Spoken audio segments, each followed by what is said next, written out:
landlord muche na-eyi ma akwụghị ụgwọ nọ next year. No. Landlord mbi na nke ọ ya na-eche na mma wetara ya ụgwọ nọ next year January ka ọ rachagharị ọnụ were n'ofe na-aba. Na ma nọchi ya na-atọ m. Yes. N'enu m kemgbe January mbi na nke this man. Ọ na-ajụ dumesi anything.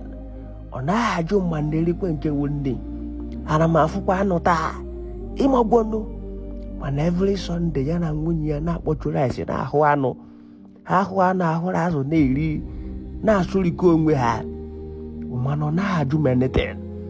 Every year nwoke asa aka ewere m ego nye. Why? Ọ ka esi eme somebody that you are calling your tenant. Mwa wepụtara onwe m sign ya tenancy agreement with you. Ịbụrụla ọdụm. Guys, you can declare from January to December. You know, just you need to go in a Macanero Taluno. We are here, and plan. Uruana 1st January. Bruce was soon way to court. Bupo got the court for tenancy and landlord misunderstandment. Buy a jewel court, why Jay 6 months or Tomony honor. Why?